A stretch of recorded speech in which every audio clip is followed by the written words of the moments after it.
ji bo seredana Seroka Encûmena Nûnerên Kongresa Amerîkî ji bo Taywanê bibihîsîn û pêşhatên Iraqê rolê Amerîka di krîzên siyasî vî welatî de bişopînin. هەروەها ئەمڕۆ لە ساڵوەگەڕی یادی 8 ساڵەی هێرشی داعش بۆ سەر شەنگاڵ کۆمەڵێک راپۆرت و گفتوگۆتان پێشکەش دەکەین سەبارەت بەم پرسە.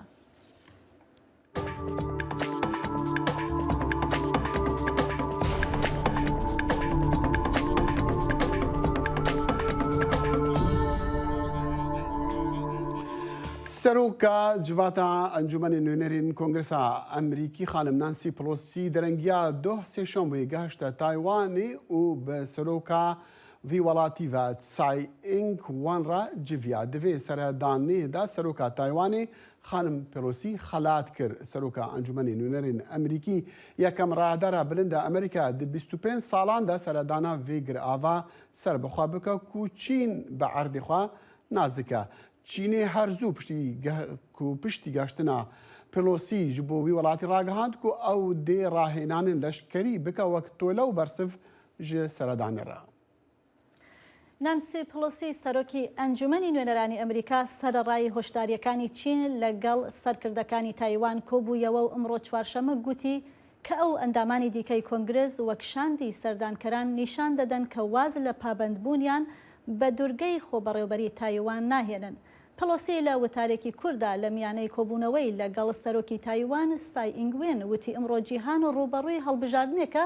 لە نێوان دیموکراسی و ئۆتۆکراسیدا و ئێرادەی ئەمریکا بۆ پاراستنی دیموکراسی لێرە لە تایوان و لە سەرانسەری جیهان لە شوێنی خۆیەتی. چین کە بانگەشەی خاوەنبوونی خاکی تایوان دەکات دژی هەر جۆرە پەیوەندیەکی بەرپرسانی تایوانە لەگەڵ حکوومەتە بیانیەکان و چەندین مانۆڕی سەربازیشی لە دەوروبەری دۆرگەکە ڕاگەیاندووە و زەنجیرەیەک لێدوانی توندی بڵاو کردەوە دوای ئەوەی شەوی سێشەمە شاندەکەی ئەمریکا گەیشتە تایپەی پایتەختی تایوان. سەرۆکی تایوان سوپاسی پلۆسی کرد بۆ پشتگیریکردنی دەیان ساڵەی بۆ تایوان. و هەر ئیرۆ چارشەمەی کاربدەستێن بەڕەوانیە لە تایوانê ژمارەکە مانوورên leşkerî Çînê piştî seredana Pelosî ji bo girava wan şermezarkirin. Di konferansek rojnamevanî de Wezîrê Berevaniya Niştimaniya Taywanê got ew manûr pêşîliya serweriya erdê welatê wan e. Xanim Pelosî bi rayedarên Taywanê re civiya tevî hojdariyên gelek bihêz ji Çînê. Xanim Pelosî got jî ew û endamên diyên Kongresê hatine ji bo ku nîşan bidin Amerîka li ser sozên xwe ji bo piştgiriya hikûmeta xwesera vê giravê. Çîn li dijî peywendiyên hikûmetên her welatekî biyaniye digel Taywanê.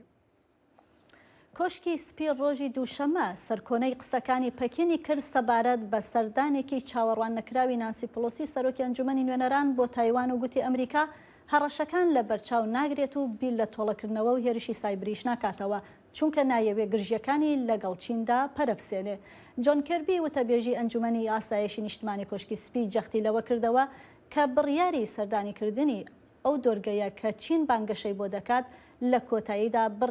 بڕیاری پێلۆسی خۆی بووە. ئاماژەی بەوەش کردووە کە ئەندامانی کۆنگرس لە ماوەی ساڵانی ڕابردوودا بە شێوەیەکی ڕوتینی سەردانی تایوانیان کردووە. کێربی وتی کاربەدەستانی حکوومەت نیگەرانن لەوەی کە پەکین بتوانێت سەردانەکە وەک بیانوویەک بەکاربهێنێ بۆ ئەوەی هەنگاوی تۆڵەی وروژێنەر بنێت. لەوانەش کردەوەی سەربازی وەک تەقاندنی موشک بۆ سەر تایوان یان دەوروبەری تایوان. پەکین پەیوەندی فەرمی ئەمریکای لەگەڵ تایوان وەک هەندانێک دەبینێ بۆ چەسپاندنی سربەخۆی دۆرگەکە هەنگاوێک کە سەرکردەکانی ئەمریکا دەڵێن پشتگیری ناکەن. بۆ زانیاری لەسەر ئەم پرسەش و سەردانەکەی سەرۆکی ئەنجومەنی نوێنەرانی ئەمریکا بەڵێن ساڵحمان لەگەڵە بە شێوەی ڕاستەوخۆ. بەڵێن دەمێ بزانم هۆکارە سەرەکیەکانی پشت ئەم سەردانەی سەرۆکی ئەنجومەنی نوێنەرانی ئەمریکا بۆ تایوان چین؟ نانسی پیلۆسی سەرۆکی ئەنجومەنی نوێنەرانی ئەمریکا جەخت لەوە دەکاتەوە کە نیشاندانی وابەستەیەکی گەورە و گرانە بۆ دورگەی تایوان و هەروە بۆ ئایندەی دورگەی تایوان. پیلۆسی لە وتارێکیشدا لە ڕۆژنامەی واشنگتن پۆست ئاماژە بەو یاسایە دەکا کە لە ئەمریکا 43 ساڵ لەمەوبەر پەسەند کرابوو بەپێی ئەو یاسایە هەموو ئەو هەژمون و دەسەڵاتەی کە چین دەیخوازێت لە تایواندا هەمووی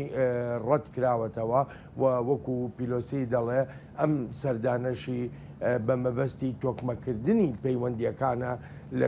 لەگەڵ دورگەی تایوانە لە ڕووی سیاسی ئابووری بازرگانی و هەروەها لە ڕووی بەرگریشەوە.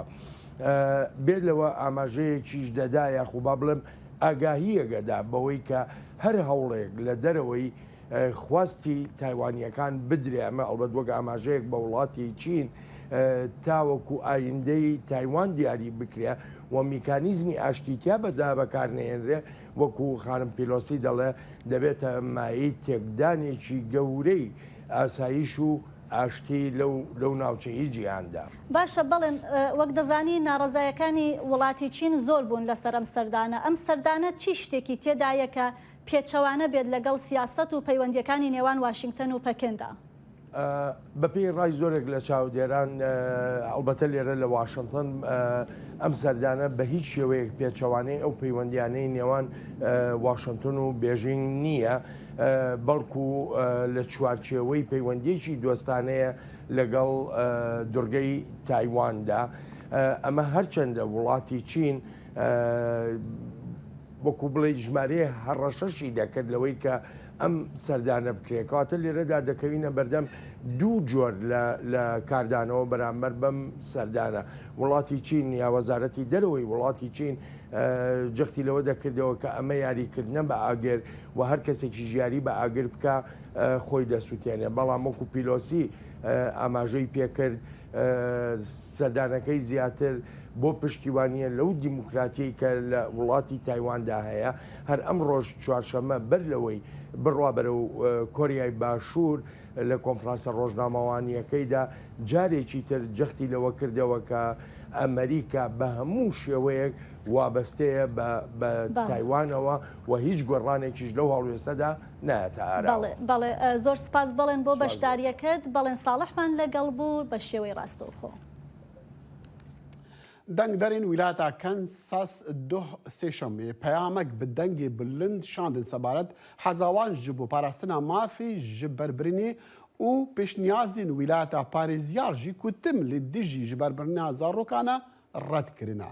Ew pêşniyazên ku dê rêda ba komariyan astangan li pêş mafê ji berbirinê danin yan jî her bi yekcarî wêne qedexa bikin. Ev yekem dengdan bû piştî dadgeha bilind Amerîka li meha şeş xezîranê mafê destûriyê ji berbirinê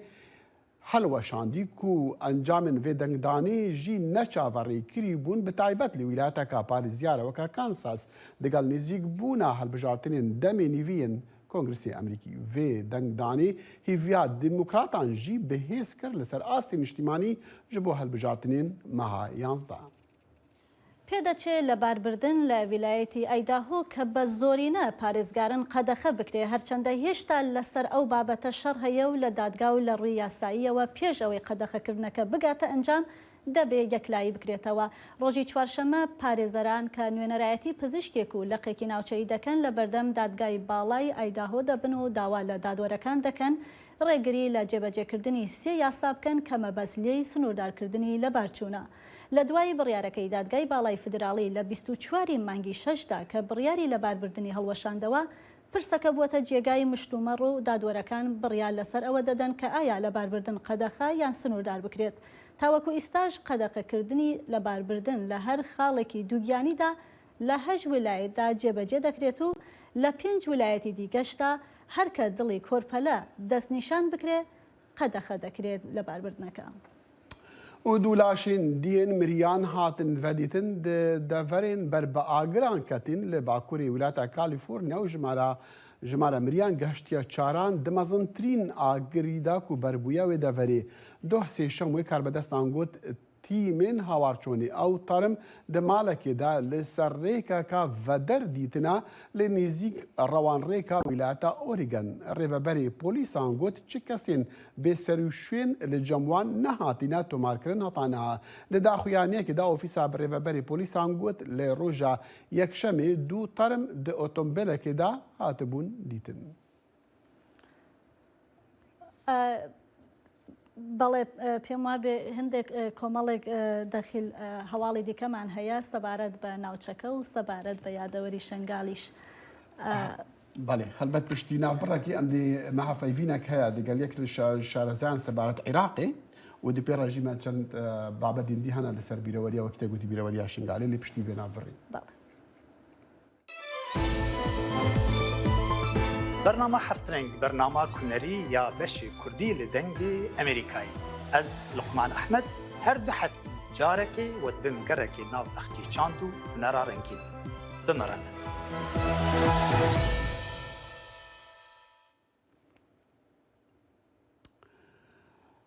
ڕۆڵی ئەمریکا لە قەیرانی سیاسی عێراقیدا ڕێنمایەکان بۆ بەشداریکردنی کاریگەرتر ناونیشانی نووسینێکی دەکتەر بیلال وەهابە لە پەیمانگەی واشنگتن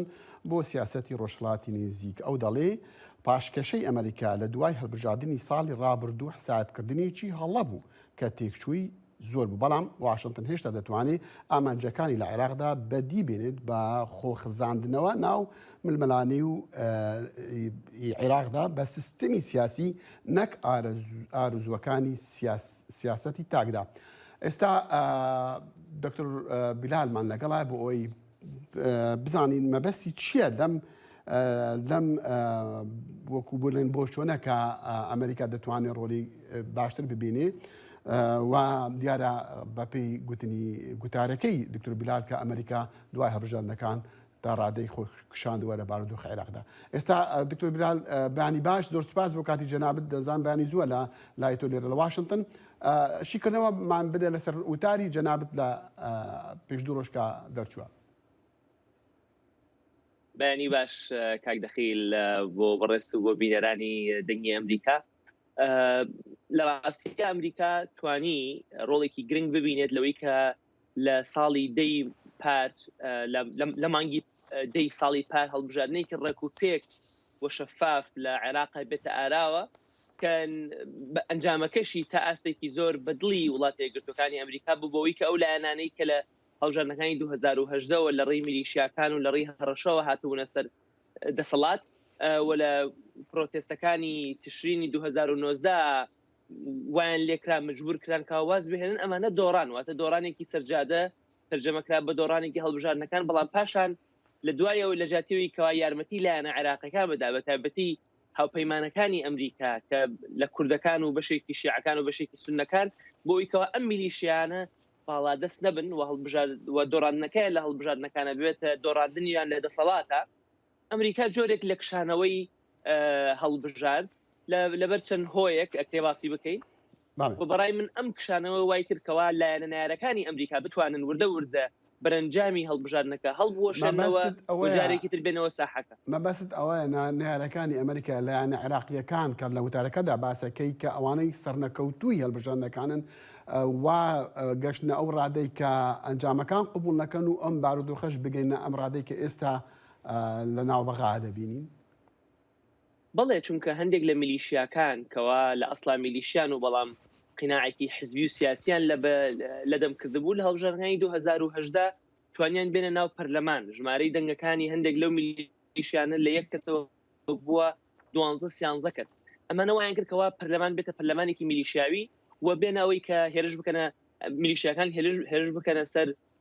ناوچەی سەوز سەر سەفارەتی ئەمریکی لەلایەک و لە ناو هۆڵی پەرلەمانیشا بودجەی میلیشیاکان زیاد بکەن پارەی میلیشیاکان بۆ خۆیان زیاد بکەن لەلایەکەوە و ئەو جۆرە بڕیارانە دەربکەن کەوا عێراق بەرەو ئایسۆلیشن و بەرەو جیابوونەوە و بەرەو جۆرێک لە عوزلە دروست بکات. بۆیە هەڵبژاردنەکانی 2021 بەعکسی هەڵبژاردنەکانی 2010 جۆرێک لە ڕاستکردنەوەی پێوە بوو بۆی کەوا لایەنە وەسەتیەکان توانیان دەنگێکی زیاتر بێنن هەرچەنە براوی ڕقمێک سەدر بوو کە ناکرێت بە وەسەتی ناوی بەری بەڵام لای کەم ئەو میلیشیانە جۆرێک لە سزا دران بەرامبەر بە هەڵوێستەکانیان بەرامبەر بەگەلی عێراق. دکتۆر بیلال تۆ پێت وایە کە ئیدارەی بایدن هەلبەتە لە وتارەکەدا کە دوێنی ئەوڕۆ پێداچوونێکم کرد بەسەردا پێت وایە کە ئیدارە بایدن فشاری پێویست لەسەر کازمی و حکومەتی کازمی دانەناوە بۆ لە ناوبردننی گەندەلی کە یەکێک لە هۆیەکان بووە کە بارودۆخ بگاتە ئەم ڕادەی ئێستا. یعنی تۆ پێت وایە واشنگتن بتوانێت لەگەڵ عێراقیەکان لەگەڵ هەر حکومەتێک لە عێراقا گەندەڵی لە وڵاتی کۆکو عێراق لەناو بباتن؟ هەڵبەتە مەسلەی گەندەڵی خەڵکی وڵاتەکە و حکوومەتی وڵاتەکە دەتوانێت بە دەرەجە یەک چارەسەری بکات، بەڵام هەمیشە کاریگەری دەرەوەیە لەسەر ئەو وڵاتش هەیە. بۆ نمونە ئەگەر بانکە نێودەوڵەتیەکان ئاسانکار نەبن، ئەم دزینەی کە پارە لە عێراقا ئەدەزرێ ئەچێ بۆ کوێ؟ هەڵبەتە هەرێ بچێتە بانکێکی دەرەوە و لەوێ بشاردرێتەوە. بۆ نمونە ئەگەر ئەمریکا ڕێ بۆ ئەمە خۆش نەکا یاخود هاوکاری لایەنە عێراقیەکان بێ بۆ ئەوەیەوە ئەم جۆرە پارانە بە ئاسانی نەچنە دەرەوە، وەکە چوونە دەرەوە جارێکی تر دەستیان بەسرا بگرێ و بهێنەوە بۆ عێراق. ئەمە مەسەرن خاڵێکی گرنگە بۆ دژایەتیکردنی گەندەڵی. بەشێکی تریشی بریتێ لە مەسلەی دانانی حەسار و سانکشن، کەوا هەندێک جار بە ئامانجی سیاسی بەکارەهێنرێت. کەسانێکەوە لە عێراق گەندەڵی زۆریان کردووە، وڵاتی یەکگرتوەکانی ئەمریکا وەکو چۆن بەرپرسانی ڕووسی وا لێ کردووە خاتە ناو لیستی حەسارەوە، وەکو چۆن لیستی تیرۆر هەیە بە هەمان شێوە لیستی گەندەڵکاران هەیە. تۆ لە وتارەکەدا باسی ئەوە نەکردووە، یان من نەمبینی کە ڕۆلی ئەمریکا یان پەیوەندی ئەمریکا لەگەڵ کوردەکانە کە پەیوەندی بە دۆخی عێراقی ئێستاوە هەبێ باس نەکردووە. ئەمریکا دەتوانێت چۆن لەگەڵ کوردەکانە یان چی بکە لە کوردەکان بۆ ئەوەی وەکو بڵێ یارمەتی دەربن لە ڕزگارکردنی عێراق لە بارودۆخی ئێستادا؟ گرنگترین دۆستی ئەمریکا لە عێراقا بریتیە لە کورد، هەم بە میلەتەوە هەم بە حیزبەکانی کە لە دەسەڵاتان. بەڵام ئیدارەی ئەمریکا بەڕاستی وەکو پێویست بەدەم کوردەوە نەهات لەلایەکەوە، چونکە حکوومەتی هەرێمی کوردستان و ناوچەی هەرێمی کوردستان لەژێر فشارێکی زۆرایە، بۆیە حکوومەتی هەرێمیش گلەیی هەیە. بەڵام بەڕاستی وڵاتی یەکگرتوەکان و ئیدارەی بایدنیش وەکو پێویست فشاری لەسەر لایەنە کوردەکان نەکرد. بۆیە دەبینین کاتێکەوە ماڵی شیعی بوو بە دوولەتەوە، سەدر لەلایەک و نایارەکانی لەلایەک، ماڵی کوردی کە جاران بەیەکەوە لای یەکەم لەبەر مەساڵحی میلەتی کورد و هەرێمی کوردستان بەیەکەوە دەچوونە بەقا و قسەیان دەکرد، هەڵسان لایەنەکان دابژبوونی ماڵی شیعیان بەکارهێنا بۆ ئەوەی کەوا کێشەکانی ناوخۆی هەرێمی کوردستان چارەسەر بکەن. بۆیە سەیرەکەی لە جاتی باسی مافی هەرێمی کوردستان و مافی مەعاشخۆران و مافی جوتیارانی هەرێمی کوردستان بکەین، شەڕەکە بۆتە شەڕی ئەوەی کەوا ئایا سەرۆکایەتی عێراق بۆ پارتی ئەوێ یاخود بۆ یەکێ بتن. داکتەر بیلال وەهاب توێژەر لە پەیمانگای واشنگتن، سپاس. بەس بۆ بەڕێدیشتان. بەڵێ دەخێلوە گوتمان ئەمڕۆ بە بۆنەی کۆمەڵکوژی یادی 8 ساڵی کۆمەڵکوژی زێدیەکان لە شنگال بە با بڵێن تۆخی سەرنج دەخینە سەر کۆمەڵە راپۆرت و گفتوگۆ لەسەر و پرسە. هەڵبەتە هەندێک وتوێژمان هەیە ئەوە راپۆرتشمان هەیە، ئەوە خەڵکیش قوربانیەکان قسەیان کردووە بۆ دەنگی ئەمریکا دوای ئەم ناوبڕە دەبیسی. دەنگی ئەمریکا سەرچاوەی متمانە پێکراوی هەواڵ و زانیاری.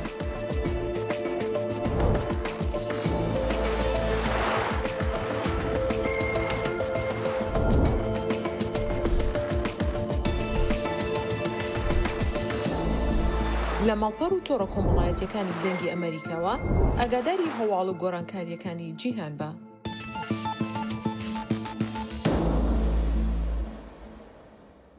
جگەل لەو کارە ساتە تراژیدیانەی بەسەری زیدیەکان هاتووە، ژیانیشان لە ئێستادا زۆر قورسە و لە کەمپێکی دوور لە شاری سلێمانی دەژین.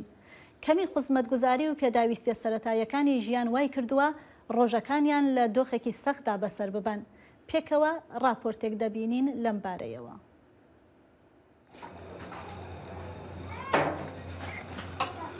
نافیە تەمەنی 29 ساڵە، بەڵام لە سیمای داوا دەردەکەوێت، خەمێکی قوڵ لە ناخیدا خۆی پەنهان داوە. ئەو کاتێ ویستی چیرۆکی ڕاکردن و هێرشەکانی سەر شنگالم بۆ بگێڕێتەوە، نەیتوانی فرمێسکی چاوەکانی ڕابگرێت و دەڵێت چرکە بە چرکەی کارەساتەکە لەبەر چاوێتی و ناتوانێت لە بیری بکات. منال سوودان دایک لە عەرز بوون، خەڵک مرێن، تشتی زۆر قورسێمە حیاتی مامە لە بیرمان ناچی. هەدانێکی مساغن ئەف تشت بیرامە ناچی. بڕێڤام تشتێکی گەلەکەی مهمە لە حیاتامەدا مەدی زار و کشتێ هێناوش نێزان برمان نکاریم شتێکی جێڕە بکەن. نافیە دەژڵێت هێرشەکانی شنگال بە جۆرێک کاریگەری لەسەری هەبووە، لەو تەمەنەکەمەی هەیەی دووچاری چەندین نەخۆشی بۆتەوە و لە ئێستاشدا لە دۆخێکی تەندروستی خراپدایە و بەردەوام پێویستی بە چاودێری پزیشک هەیە. ما خوشک و داگە خۆب دەستدان، ما کورمامێت خۆب دەستدان، نها ئەف چەند ساڵە کە سوکارێکی خۆ نەدیدە هەموو دەستێمە هەمگە جێ قوت چێکە داعش کوشتین چێکە چونە وڵاتی غەریبیە چێکە دەستێمە ناگهەیەک گەلک تشتی لەم کەمپە لە هەر ماڵێک گوێبیستی چیرۆکێکی تراژیدی دەبیت کە لە دوای هێرشەکانی سەر ئێزیدیەکان تووشی هاتوون. فانی دایکێکی تری ئێزیدیە و قوربانیەکی تری کارەساتی شنگالە هەر کە داوام لێکرد باسی دۆخی خۆیانم بۆ بکات دەست بە جێفرمێسکی ئازاری لە دەستدانی کچە 25 ساڵیەکەی بە چاوەکانی داهاتە خوارەوە و بە زەحمەت دەیتوانی قسەمان بۆ بکات ئەو دەڵێت ماوەی 8 ساڵە لە چاوەڕوانی هەواڵێکی عیدەی کچیدایە بەڵام نەیانتوانیوە هەواڵی بزانن. ڕۆژەکە ڕەش بووش ئێزیدیا هەموو کارە نەبەسشمە بتنێڕە بەس نەکەچامە بتنێ گرتن کەچامە هەمە هەفت کەسش عایلەتێ مەگرتن بەس زارۆکەکی بتنێ ڕزگار و کەسێ یاری کاریەکە من نەکردە داخوازیان مەش هەچی کەسێ داخوازیانمە بەرێش خۆدێ هەیە و هەچی کەسێک کە کاربێ وان یەخسیرە ڕزگار بکە وان هەستێت وان مەفقودا بدەمە نەبەسێت گەچامە بتنێ و نەبەس بائێت بابێ بتنێ خۆدێ بەری کە مووسل ببنم مەڕەت پەیفت ئەو من هۆتشتەگیژی نزانە لە پاڵ ئەو چیرۆکانەی ناخی هەر مرۆڤێک دەهاڕن ژیانی کۆچبەریش ئەوەندەی ترخەمی ئێزیدیەکانی قورستر کردووە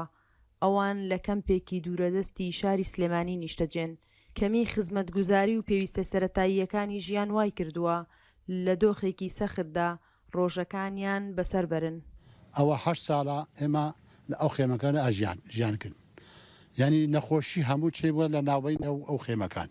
وێراتنیشت بەسەری ئێمەیە ماڵ چوو حاڵ چوو ناموز چوو هیچی بەدەستی ئێمە نەما. نافیە یەکێکە لەو سەدان ژنانەی کەمپی ئاشتی لە عەربەت کە ڕۆژانە بۆ پەیداکردنی بژێوی ژیانی خێزانەکەی چەندین کیلۆمەتر دەبڕێت بۆ ئەوەی کار لە کێڵگە کشت و کاڵیەکاندا بکات ئەو دەڵێت کرێی کاری ڕۆژانەی دەگاتە نزیکەی $8. کۆچبەری سەبەب من هەنی بش حاتە خۆم دەردایە جاوێت خۆم دەردان کۆچبەری سەبەب هەکەم شنگالبانە کردی و سەبسەریم نەهات بە هەچی ڕۆژەکە ئەدچمە شغل وستێمە ماڵی ئەستیشم ئەچی ڕۆژەکە ئەم نەشغلینجی حاتەمە ئەو زارۆکێمە برێڤە ناچی. بەرپرسانی کەمپەکە ئاماژە بۆ دەکەن ئەوان بە پێی توانە هەوڵیان داوە خزمەت گوزاریەکانیان بۆ دابین بکەن و سەبارەت بە گەڕانەوەیان دەڵێت هەندێک خێزان ڕۆژانە دەگەڕێنەوە بەڵام ژمارەیان کەمە. نزیکەی 152 بۆ 155 خێزانمانەیە کە ئێزیدین لێرەیە خزمەت گوزاری و هەموو شتێکیان بۆ کراوە ئەو خزمەت گوزاریانی کە پێشکەشیان کراوە لێرە خەستەخانە هەیە مەکتەب هەیە ئەو کارەبا هەیە ئەو کارەبایان بەلاشە کارەبای مۆلیدە هەیە. لەبەر خراپی دۆخی ژیان و ڕەوشی سەختی کۆچبەری ئێزیدیەکان دەیانەوێت بگەڕێنەوە سەرزێدی خۆیان بۆ ئەوەش داوا لە حکوومەت و ڕێکخراوە جیهانیەکان و ڕێکخراوەکانی مافی مرۆڤ دەکەن هاوکاریان بکەن لە گەڕانەوەیان. سنوور کەریم دەنگی ئەمریکا سلێمانی. ڕۆژی چوارشەمە سێی ئەم مانگە ئیزەدیەکانی هەرێمی جەزیرە لە شاری قامیشلۆ یادی 8مین ساڵیادی کوشتنی بە کۆمەڵی شنگالیان کردەوە و داوای پاراستنی ئیزەدەکانیان کرد لە بەردەم بینایی نەتەوە یەکگرتوەکان هاوڵاتیانی شاری قامیشلۆ بۆ پشتیوانی لە گەلی ئیزەدی خۆپیشاندانێکیان ڕێکخست. ڕێکخراوەی ماڵی ئیزەدی لە دەڤەری جەزیرە ڕاگەیاندنێکی بڵاو کردەوە و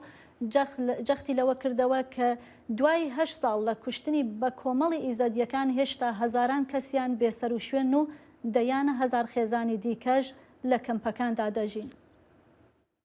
ڕۆژا سێشەمێ سیەتە باخێ ئێزیدیên herêma Cezîrê li bajarê Qamişlo salvegera heştemîn ya komkujiya Şengalê bi bîr anîn û banga parastira êzidiyan kirin. Li pêş avahiya netewî nêkbûyî welatiyên bajarê Qamişlo tevlî xelkên êzidî bûn û mangirtinek li dar xistin. Mala êzidiyan li herêma Cezîrê daxuyaniyek belav kir têde tekez kir got piştî derbasbûna 8 salan ji komkujiyê heya niha bi hezaran êzidiyên windayî hene û bi 10,000 malbatên êzidî di nava kampan de dijîn. Komkujiya kurêxistina terorîsta Daişê li Şingalê pêk anî derbas dibe û civaka êzidî heta niha jî derkişîna encamên wê yên biêşin. جون دابوني بقرا حتى بسدن زاروكان جن وميرين وندا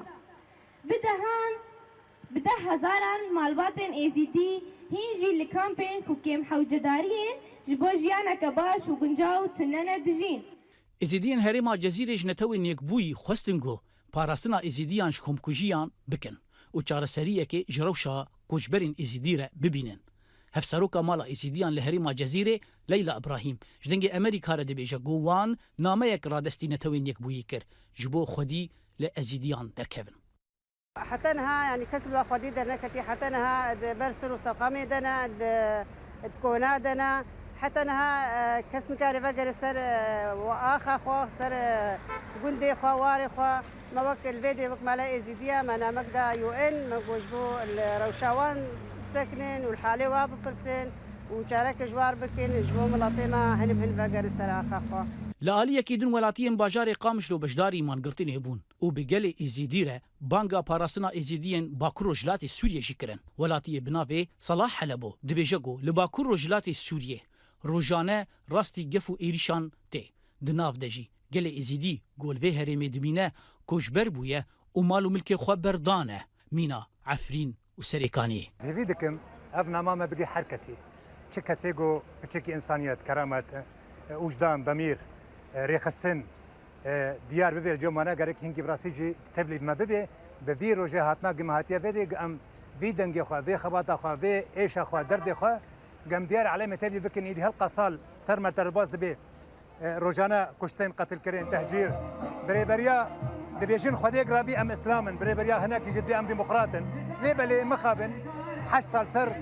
komkujiya şingalê derbas dibê حتى أنا كسيد نجي خبيرا نجي ربازة كراستي جبنا ما فكي هنكي بحسن له إنسان كسر ما تغيده ما أو هنكي برسبنا ده.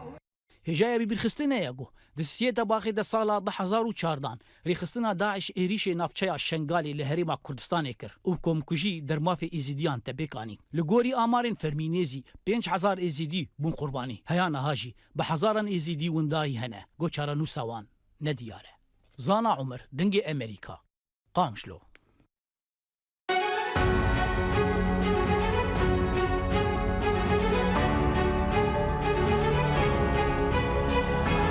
چاوی واشنگتن بەرنامەیەکی هەفتانەیە لە بەشی کوردی دەنگی ئەمریکاوە ئامادە و پێشکەش دەکرێت من بەڵێن ساڵح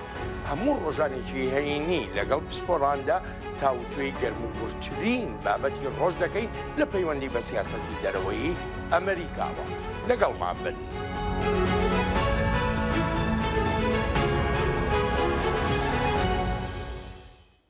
چالاکوانێکی ئێزدی کەلوپەل و پاشماین قوربانین هوڤاتیا داعشی و هەروەسا بە هەزاران پارچین چەک و فیشەکان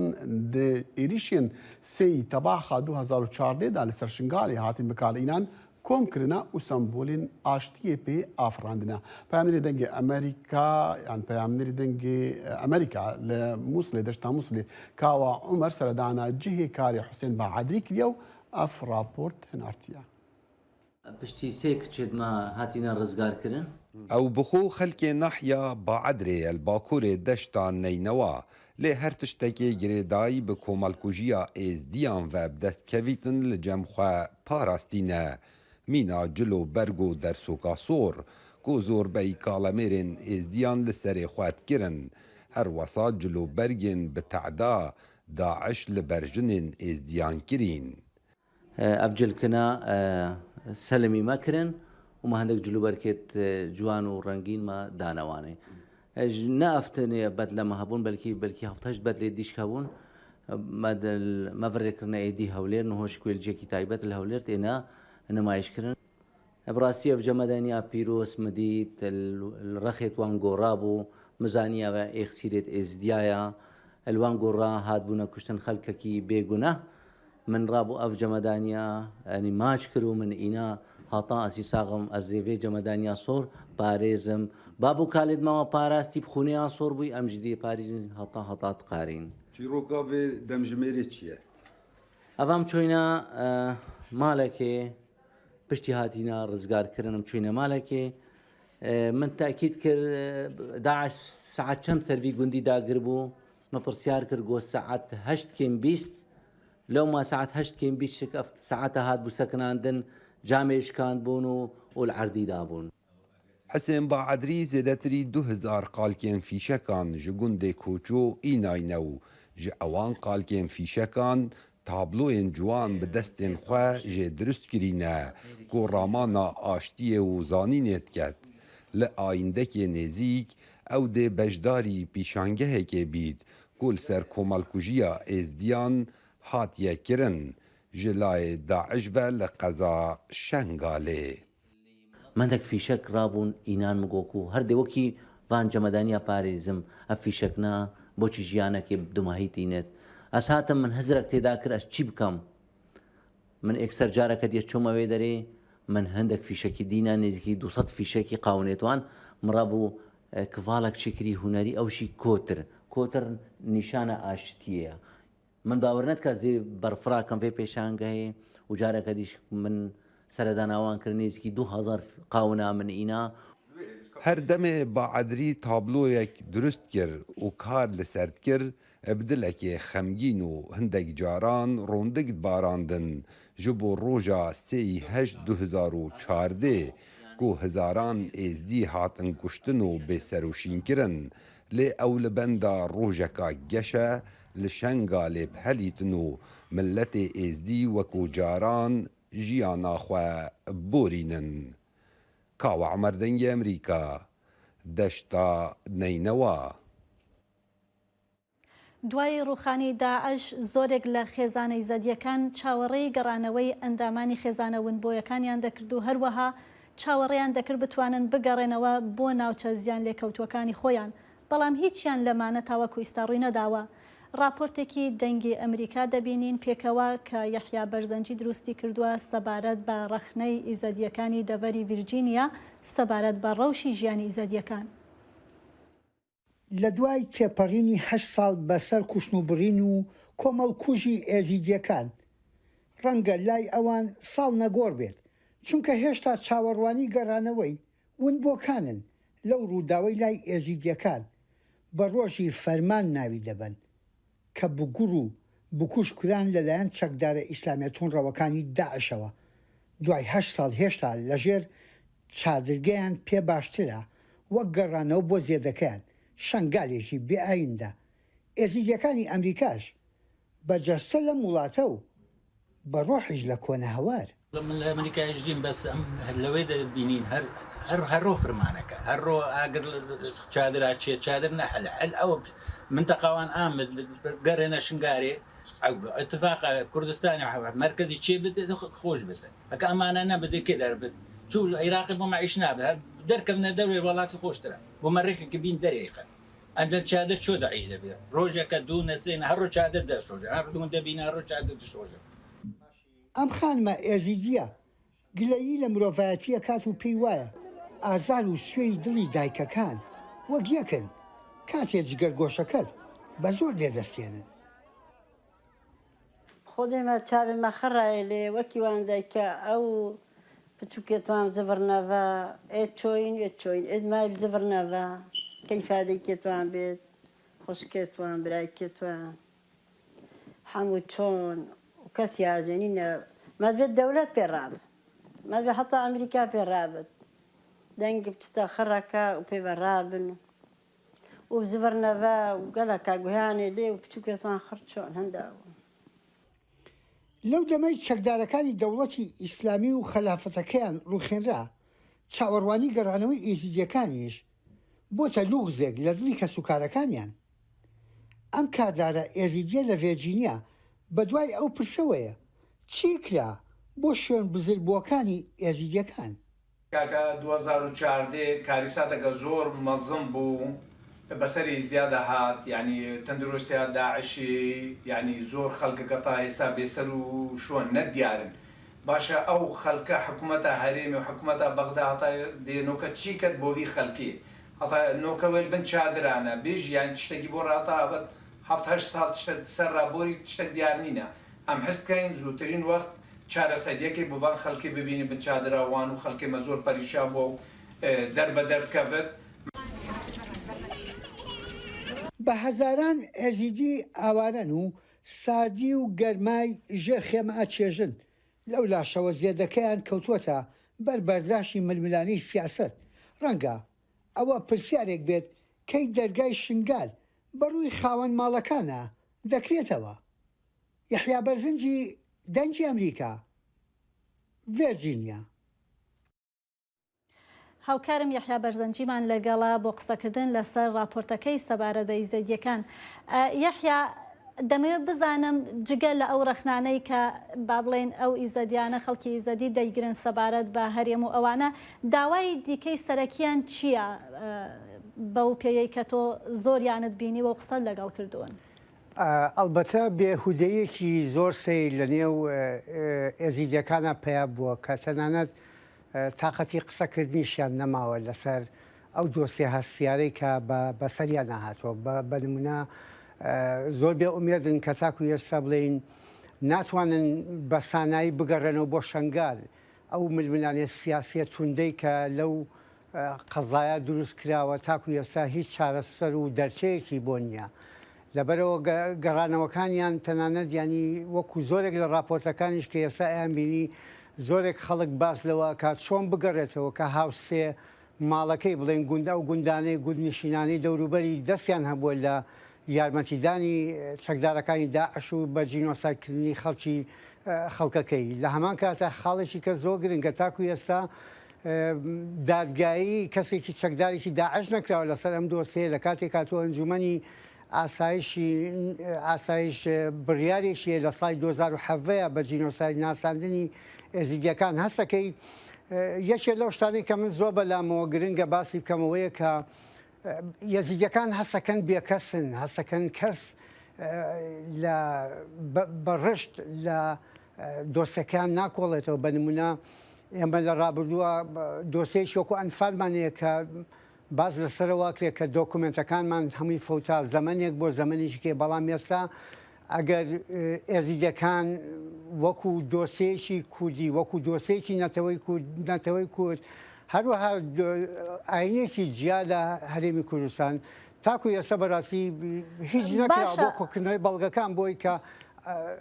ئەگەر خەڵک خۆی وەکو حکوومەتی هەرێمی کوردستان یاکو وەکو کە خەڵکی ئێزیدیەکە خۆیان دۆستەکان بڵین بەڵگەکان کۆنەکەنەوە کەوا بوو تۆ چۆن نەتوانی بە جینۆسایدی بناسیی چۆن نەتوانی. باشە دەمەوێت بزانم خاڵی سەرنجڕاکێشی با بڵێن ئەو راپۆرتەی کە تۆ لە کاتی دروستکردن یا بەرچاوت کەوت سەبارەت بە با بڵێن هەڵسوکەوتی ئیزدیەکان چی بوو یەحیا؟ ئەلبەتە ینی سەرڕای ئەوەی خەڵک لە وڵاتێکی وەکو ئەمریکایە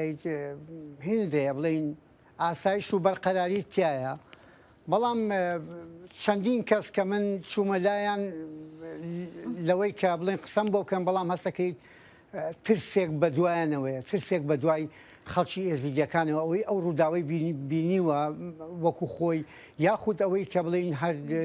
لەو ئاینزای واتە هێشتا لە ترۆمای ئەو کۆمەڵکژیەدان بەڵێ زۆر سپاس یەحیا بەرزەنجیمان لەگەڵ بوو لە ناوەندی هەواڵگری ئەمریکاوە. لە بیرەوەریە هەشتێژی وەکە هەموو بیرەوەریین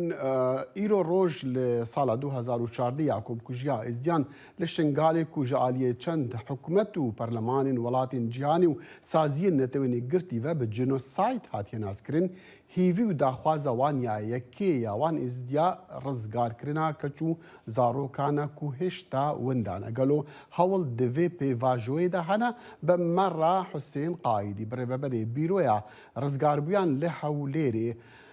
حسێن گەلکە سوپاس بۆ دەمێتە لێبەری ئەم بەرسەڤاوە وەرگرن هەنێک کە سوکارن قوربانیان این شنگالی کو ایرو لدهو که البته بونه که او بیروریه ساکرنا جبو دنگی امریکا آختنا امیگوی خوب دنوانا و دیسان ام بفکرن جمتام. براستی جیاجو کو آواره که خالق شنگال کم پیدا تعیشم. أبا هاش سالن سر مرة بورينا هاتان هاك سكارين مال تستداعش دينا براي مخالي مخالط إدمي مالبات داكم حمول تستداعش ده بالترجمة أبون حمول تستداعش دبون أو جي چندك رزقار بوينا جي حتان ها جي دي رزقارنا بوينا أبا هاش سالن هر همو ورزيت سالي ده سفستاني بايزي بهاري وضعك جلك أنا خوش درباست كن ودا خوازي ماش خلقيش حكومة هريمة حكومة عراقي هم حكومة فترة دولة خارجي جي هاري كاريا ما بكن أما مجبي حالي خلاص بكن راستي جي ئەە چەند سال بۆرینەژی حتان وایە یەکیشمە حیاتەکە خۆش نەبۆڕاندیە مستەقبلەکی منینە حتان هەم نزانن چ مستەقبلی مەیە ئەم وساب نەخۆشی دەرباست بکەن. ده هزار قیت و خۆرتێت ئێزریا کوشتن و ڕەڤاندن و برن و هەتان هات دەستێ داعش دەنا هێویا ما ئەش دەولەتێت ئەژنەبی هەنێت ئەمریکا هەنە نەفتەوی هەنا هەچیە کاربێ وان قیت و ژنا وان ئیسلامێت ئێزیان لێ لە پێوان کافرا و بێ بابا خەلاسکە و بۆ هەی سالات وان کەمپادە مەدبی بەگەڕین شنگال و ئەمارەتەکەی شنگال چێگەن و بەگەڕین شنگال. جاکە ئێزیدیمە ناجیاتم ساڵە 2014 سێهشت کەتمانێ دەستە داعشدا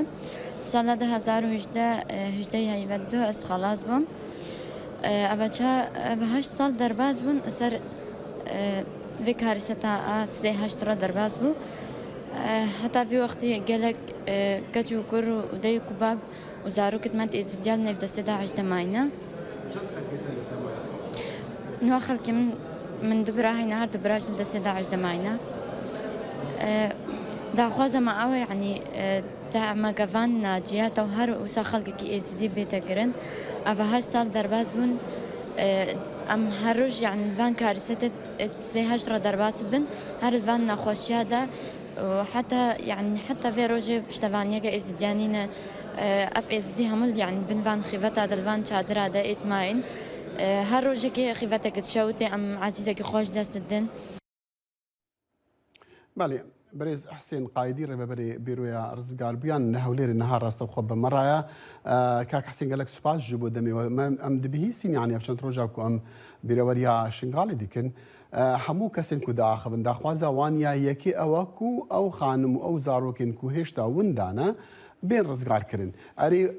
بيرويا و اوفيسا و حطانها چه زانياري هنا چندن او يتماين لوكي درينا بتر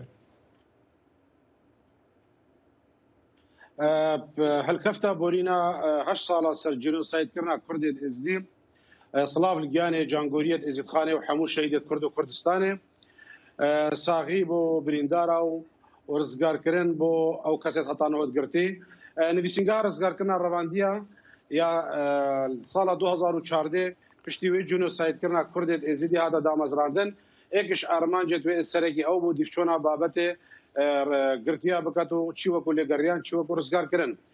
السربریاره کا ویرانا یا برس کا نجوان بارزانی ابن سنگال ما اکتوبر سال 2014 هدف کړن اكش ارمانجت و سرگي او روزګار کړنا وان کسو کارت ما به دسته تیرورست ادا المها اكتوبر سال 2014 حسين ببورا 3554 كسوت هاتينا روزګار کړن بله اموان امارو جمارات زانن تينا راغهان روجانا اللي من خاص بزان جمو اگر و امار جماريد كاسين ون دابوي اويت ماين هبن ولكيدري وزانياري هنا لسروانيانا بله وقو من آماجه پیدایکو 3554 کسید هاتینا رزگار کرن و 2717 کسید ماین پشتی تیرورست دولت اسلامی وقو چکدار الباجر موسلی وقو عراق یانجل سوریا نماین ما چند دوسیه بکرن ایک شوان دوسا باجر موسلی بو دیسا دوسیه یا ولات سوریا تایبتی شک دوسیه کمپا هوله بو مدیار بو جماره کا وان گرتی هاتانو ناف کمپا هوله داوتين دي سال وان جاوتين او جد برينه سرب او نافان خزانه دا او خزانه برينه سرب تيرورست داعش با لو ما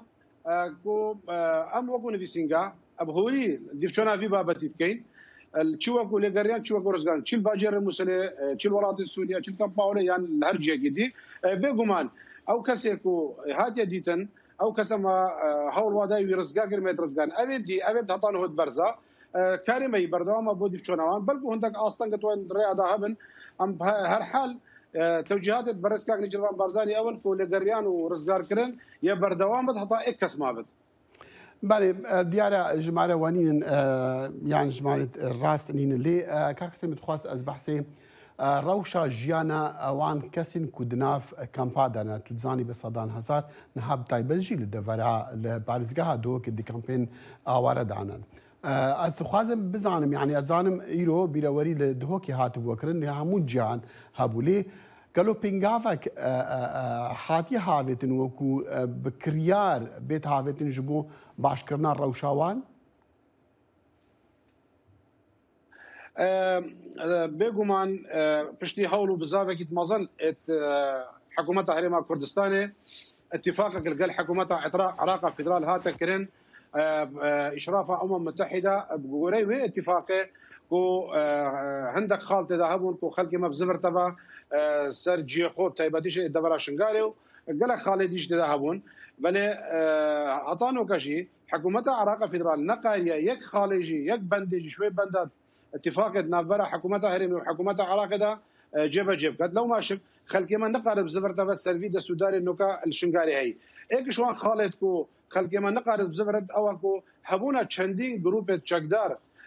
êd neşerî wê deverê dîsan hebûna çendîn teqemeniya navxwan bacêra û maloxaniya da dîsan nebûna proje xizmetguzarî hiç ihtimamek wê deverê nehate kira bêguman eger tu pisyara rewşa xelkê me bikêt binxîbeta da rewşa wan rewşeke perîşan e rewşa wan rewşeke geleke xirab e êd binxîbetekê de bin germa havînê wê binxîbetekê de wê bi sermaya zibistanê nebûna kelûpela li vê dawiyê rêkxirawê çiyet NGO çiyet wênê biryar day ku ji wan kempa sihe bin dê wezî wan hêj xirabtir êd lew maşik em daxwazê dikin komelgehê nêvdewletî yan ew cihê mişrif li ser itîfaqiya navbera Iraq û Herêma Kurdistanê de ew itîfaqiya bête cêbecêkirin ew ê zemînê xweş ket bi wendê de xelkê me bi zivir deve ser cî û warî xwe gelek ji şingalîn ku em di gel axivin var rojan wesa diyar kirin ku paşa roja wan ne diyar e yan paşa rojeka yani ronahiyê rojên dehadî de nabînin ji bo paşa roja xwe yani li ser vê çi dibêjî û li ser taybet jî li bîrêweriya heşt saliya ku daxwazên wan dubare dibin heşt roj bîrêweriya yekî heta vê jiya ku em niha jî têde ne her dubare dibin heman daxwaz û heman îvî hene ev bo mavê du sala ku Şingal hatiye rizgarkirin belê ew pêngavê ku pêtivî û hekûmeta Iraqa Fedral Şingalê pavêt nehatîne havêdna eşrexekî ve ku ew grûpê li wê derê eşrexekî ve kete tabiî xwe eşrexekî dîva ku dibêjit em dê itîfaqekan dêvan derêxîn heta ew grûpê miselehe ji wê deverê dernekevin ez mitekidim xelkê me behrabetir jê neqare bi zivir teve ew yê zivirîne ve jî berî çendeke ku vegeryaneke eksî ji bû careke dî hatina Herêma Kurdistanê çengo Herêma Kurdistanê penageha êkê ye ya ku aramiya xwe te dibînin sererayê hindê çendîn gîr û girîftê meîşetî û nexweşiya jiyanê wê tên ev xala etkefte ser milê komelgehê nêvdewletî